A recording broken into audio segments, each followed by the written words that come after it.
Hello friends, welcome to my channel Education Times. सभी को स्वागत है मेरे चैनल पे। और आज की हमारी टॉपिक होगी हिंदी वर्णमाला। तो बच्चे जैसे स्कूल जाना स्टार्ट करते हैं तो वहाँ पे कुछ अक्षर स्टार्ट हो जाता है उनका वर्णमाला का। जैसे अ से लेके अह तक नर्सरी के क्लास के बच्चे अ से अह तक सीख जाते हैं। उसके बाद जैसे बच्चे एलकेजी में आते हैं तो फिर अ से लेके पूरा श्र से श्रमिक तक उनको सिखाया जाता है, लिखना पढ़ना सब चीज़।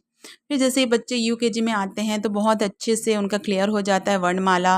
मीन्स अच्छे से आइडेंटिफाई करना सीख जाते हैं, फिर लिखना सीख जाते हैं बहुत अच्छे से।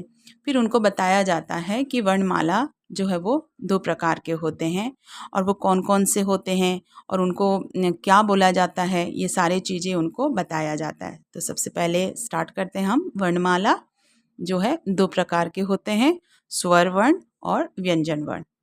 स्वर वर्ण अ से अह तक होता है और कौन कौन से होते हैं?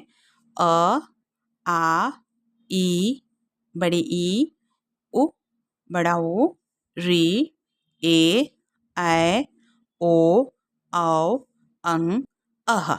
हम स्वर वर्ण में अ से अह तक लिखते जरूर हैं, लेकिन हम यहाँ पे अंग और अह इसको हम स्वर नहीं मानते, क्योंकि इसको बोला जाता है अयोगवाह। क्यों बोला जाता है? स्वर वर्ण जो होते हैं 1, 2, 3, 4, 5, 6, 7, 8, 9, 10, 11, 11 होते हैं स्वर वर्ण अ से लेके औ तक। क्यों बोला जाता है इसको स्वर वर्ण?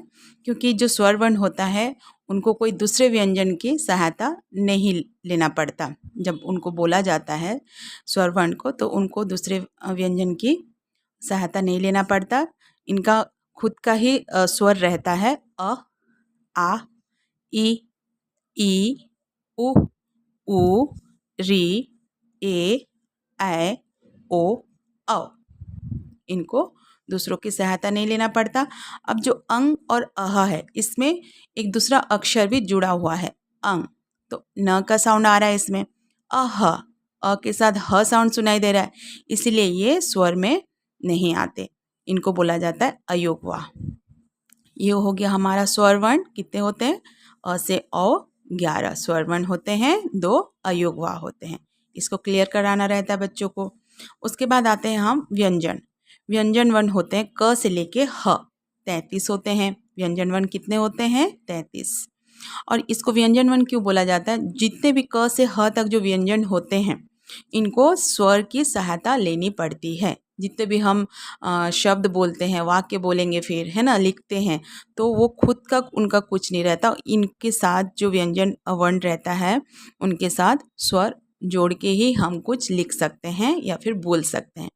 जैसे मैं कैसे उसको रीड करूँगी, आप थोड़ा सा ध्यान देंगे, बच्चों को भी ऐसे ही सिखाएंगे।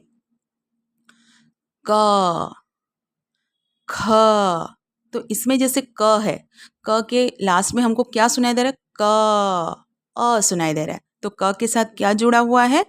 अ स्वर जुड़ा हुआ है उसके साथ।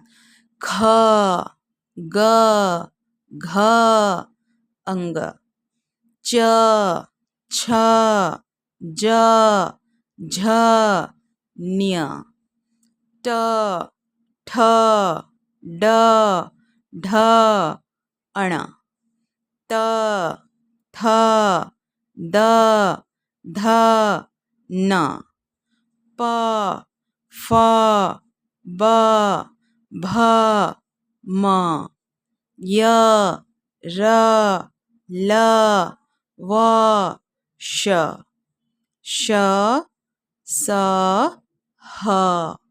तो सारे जो 33 अक्षर हैं क से लेके ह, इन सभी के साथ क्या जुड़ा हुआ है? स्वर जुड़ा हुआ है। ठीक है, ये इनको बोला जाता है व्यंजन वर्ण। और व्यंजन वर्ण कितने होते हैं? 33, क से ह। अब आते हैं संयुक्त अक्षर। संयुक्त अक्षर कितने होते हैं? 4, क्ष, त्र, ज्ञ, श्र। अब इसको संयुक्त अक्षर क्यों बोला जाता है? क्योंकि ये जो अक्षर है इनके साथ 3 अक्षर मिलके ये एक अक्षर बनता है, इसीलिए इसको संयुक्त अक्षर बोला जाता है। जैसे क्ष, कौन कौन से अक्षर जुड़े होते हैं इसमें? क, श, अ, क्ष, त, र, अ, त्र, ज, न्य, अ, ज्ञ, श, र, अ, श्र। तो इसको बोला जाता है संयुक्त अक्षर। कितने होते हैं? 4। अब इसमें आता है जो व्यंजन होते हैं क से ह, इसमें ड और ढ होते हैं। इसकी एक विकसित रूप होता है, वो होता है ड़ और ढ़। नीचे बिंदी लगा देने से ड क्या हो जाता है? ड़। और ढ में बिंदी लगा देने से होता है ढ़। जैसे च, ढ़, चढ़, प, ढ़, पढ़। ड़ का साउंड कैसे होता है? स, ड़, क, सड़क। ऐसे ही। तो ये हो जाता है वर्णमाला के 2 रूप, स्वर वर्ण, व्यंजन वर्ण। स्वर वर्ण 11 होते हैं, व्यंजन 33 होते हैं, संयुक्त अक्षर 4 होते हैं। ठीक है, तो ऐसे ही बच्चों का आप क्लियर करवाएंगे स्टार्टिंग में, और बहुत बार इनको प्रैक्टिस करवाएंगे रीडिंग की। ठीक है, तो अगर वीडियो अच्छी लगे तो लाइक शेयर कमेंट्स ज़रूर करेंगे, सब्सक्राइब करेंगे और बेल आइकन को क्लिक करना भूलिएगा नहीं। Thanks for watching. बाय।